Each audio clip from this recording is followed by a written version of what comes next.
Screen पर आपको एक लड़का दिख रहा होगा जिसके पूरे चेहरे पर बाल ही बाल है।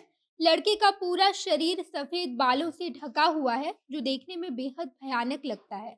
कुछ लोग इसे हनुमान समझकर मान और इज्जत देते हैं, तो वहीं इस लड़के से बच्चे बेहद डर जाते हैं। लड़के की उम्र 17 साल के आसपास है और नाम ललित पाटीदार है।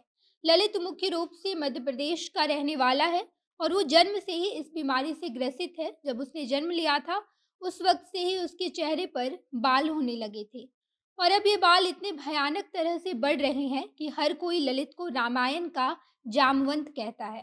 पूरे चेहरे पर बाल होने की वजह से ललित को खाने पीने में भी काफी ज्यादा परेशानी होती है और आसपास के सभी लोग उसे बंदर कहते हैं। बच्चे ललित के साथ खेलने में भी कतराते हैं। ललित की बीमारी की वजह से वो बिल्कुल अकेला हो गया है। घर वालों ने कई जगह उसका इलाज भी करवाया, लेकिन डॉक्टरों ने इस बीमारी को लाइलाज बताया है। इस वीडियो में ललित की बीमारी के बारे में सब कुछ जानेंगे कि आखिर ये बीमारी किस वजह से होती है और इस बीमारी का कोई इलाज है भी या नहीं। अब नमस्कार, मैं नेहा चौधरी कैमरा पर्सन विशाल के साथ और आप देख रहे हैं जनता जंक्शन। मध्य प्रदेश के रतलाम जिले के रहने वाले ललित पाटीदार अपने चेहरे पर उगे बाल की वजह से बहुत परेशान रहते हैं। उनके चेहरे पर इतना ज़्यादा बाल उग गया है कि उन्हें खाने पीने में भी बहुत ज़्यादा दिक्कत होती है और उनका पूरा चेहरा बेहद भयानक लगता है। आपको बता दें कि ललित को दरअसल हायर ट्राइकोसिस नाम की एक बीमारी है, जिस वजह से उनके पूरे चेहरे पर लंबे घने बाल उग जाते हैं। ललित जब 6 साल के थे तब उनका पहली बार हायर ट्राइकोसिस का इलाज करवाया गया था, लेकिन उनकी बीमारी ठीक नहीं हुई, बल्कि उनके शरीर पर और घने बाल उगने लगे। डॉक्टरों के मुताबिक ये कोई आम बीमारी नहीं है, बल्कि मध्यकाल से लेकर अब तक केवल इसके 50 मामले ही सामने आए हैं और इन दुर्लभ मामलों में एक नाम ललित का भी शामिल है। ललित की पूरे शरीर पर काफी घने बाल हैं।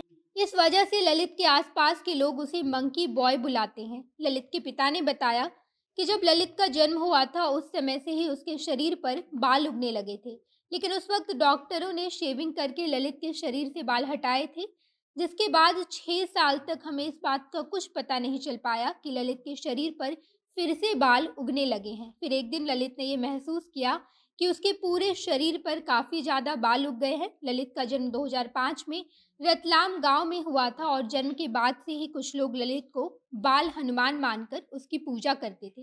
लेकिन जैसे जैसे ललित बड़ा होने लगा, उसके बाल उसकी जिंदगी की सबसे बड़ी समस्या बन गई। ललित कहते हैं कि मुझे अपनी हालत पर कोई अफसोस नहीं, बल्कि मैं लाखों में से एक हूँ। दूसरों से भले ही अलग हूँ, लेकिन मुझे इस बात का बिल्कुल भी दुख नहीं। मेरी कमियां ही मेरी जिंदगी की सबसे बड़ी ताकत बन सकती है। ललित ने कहा कि ज़्यादा बाल आते हैं तो मैं बाल काट लेता हूँ, लेकिन वहीं ललित के माता पिता इस बात से बेहद चिंतित है। ललित के इस बीमारी के इलाज के लिए माता पिता ने कहा कि डॉक्टरों ने कहा है कि जब ललित 21 वर्ष का हो जाएगा तो डॉक्टर सर्जरी करके ललित का इलाज करेंगे। वेयरवुल्फ सिंड्रोम का हालांकि कोई भी इलाज नहीं है, लेकिन सर्जरी करके बाल हटाया जा सकता है। लेकिन इस बात की कोई भी गारंटी नहीं दी जाती है कि फिर से बाल नहीं उगेंगे। इसके साथ साथ जिस भी व्यक्ति को ये बीमारी हो जाती है, अगर वो मिनॉक्सिडिल जैसी दवाओं से परहेज करे तो इस बीमारी का जोखिम कम किया जा सकता है। अगर कोई व्यक्ति ग्रसित हो जाता है तो वो अपने चेहरे पर उगे बालों को शेविंग, केमिकल एप्लीकेशन और हेयर ब्लीच करके कुछ समय के लिए हटा सकता है और अगर लंबे समय तक बाल को हटाना है तो इन लोगों को इलेक्ट्रोसिस और लेजर सर्जरी करवानी होती है। यानी कि कुल मिलाकर बात यही है कि ललित की बीमारी का कोई भी इलाज नहीं है, लेकिन जितने बाल शरीर पर उगे हैं उसे हटाया जा सकता है। कम समय तक बाल हटाने के लिए आप शेविंग या फिर कुछ केमिकल का इस्तेमाल कर सकते हैं, लेकिन अगर आपको लंबे समय तक बाल हटाना है तो आपको सर्जरी करवानी होगी। बाकी आप इस बारे में क्या सोचते हैं कमेंट बॉक्स में बताइएगा। आगे की तमाम खबरों के लिए जनता जंक्शन देखते रहिए। धन्यवाद।